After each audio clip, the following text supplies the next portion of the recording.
I just got back from a baby shower, which explains the outfit.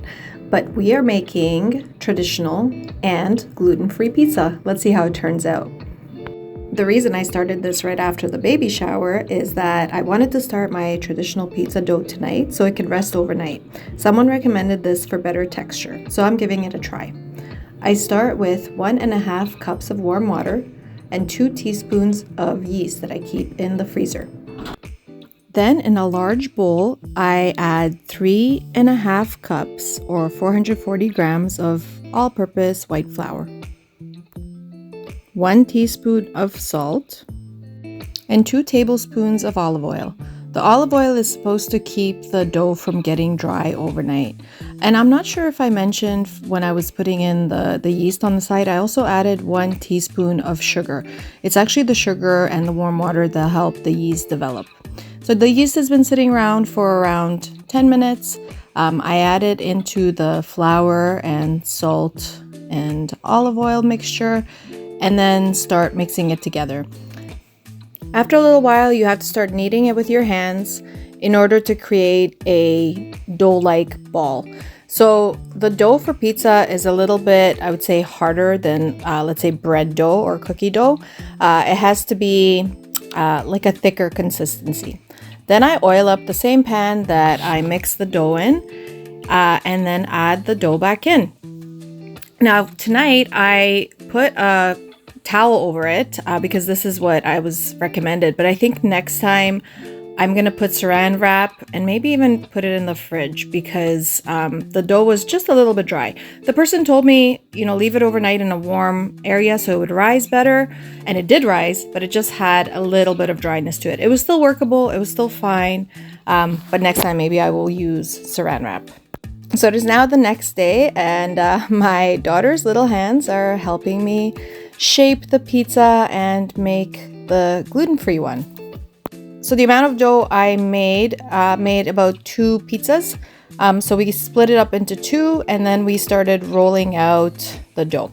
So she started rolling it out, and then she had a little bit of trouble because I feel like the dough that you make at home, and I don't know, maybe it's just me, it's not as pliable as the one you buy. So the one I buy is kind of like easier to roll. I mean, this was delicious, don't get me wrong, but it was just a little bit harder to roll out than the dough that you buy, like the frozen dough that you just let thaw it out and roll it out. But eventually we got it done, and then I used my hands to kind of stretch it out. I'm not a professional, so I've seen this on TV, so I just kind of stretched it out. I added a little bit of olive oil spray on the pan and just dusted it with a little bit more flour and then added the pizza there. And we did the same thing with the other one. So now we are making the gluten-free pizza. This one is made with buckwheat. Did it work? Stay tuned. So for this one, you start with the yeast again. For this one, you will use 3/4 cups warm water, 1 teaspoon of sugar, and 1 teaspoon of the dry yeast. And then I used 1 3/4 cups, so 210 grams of buckwheat flour, 1 teaspoon of baking powder, a little bit of salt. I would say it's like 1/2 a teaspoon. And then I also added 1 teaspoon of xanthan gum, which is supposed to make it more flexible. And for this one, we used 1 tablespoon of olive oil, and then again for flexibility, 1 egg. And now you see again why I like to crack the egg separately so there's no eggshells in the large bowl. So my daughter added the yeast after about 10 minutes into the dough, and then we started mixing it. So this one does not feel like dough. It feels like kinetic sand. So my daughter loved it. She was like, "Oh, I want to roll it out." First she was disgusted because it looked like so messy, but then eventually it kind of came together, and honestly it looked like kinetic sand. I left it for about half hour or so. It doesn't really rise, and then I rolled it out. I thought I would have more trouble rolling it out than I did because it was like rolling out kinetic sand. But it was actually okay. So you just have to be very careful, go slow, sort of shape it with your hands. But again, I added the olive oil spray and then a little bit of buckwheat flour on the bottom just to keep it, gluten-free, and then carefully transferred it onto the pan. And as you can see, I had a few tears in there, and I just sort of fixed them up. So for one of the pizzas, I wanted to add some zucchini on top. And I have a funny story about this grater. So one day I got a new grater in the mail. Somebody sent it to me and I was like, what? And then I realized it was my parents, because they saw these videos and they realized that my grater was broken and I didn't even notice. I've had this grater for, 15 years. I guess I just accepted it for who it was. This day I did not have any mozzarella, so I just shredded some cheddar cheese and then added the zucchini and pepperoni on top. And sorry, I forgot. Obviously, I put on pizza sauce first. So I'm doing the same thing with the gluten-free pizza.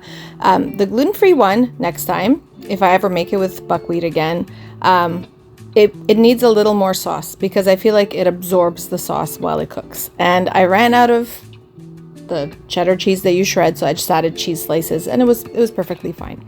So then I preheated the oven to 400. I added the 2 non-gluten-free pizzas in there, and after about 15 minutes, this is my little trick, I kind of take them off the pan and put them directly on the oven rack so that it crisps up from the bottom, because otherwise I find that sometimes the top is done, but then the bottom is still not as crispy, and we like our pizza fairly well done.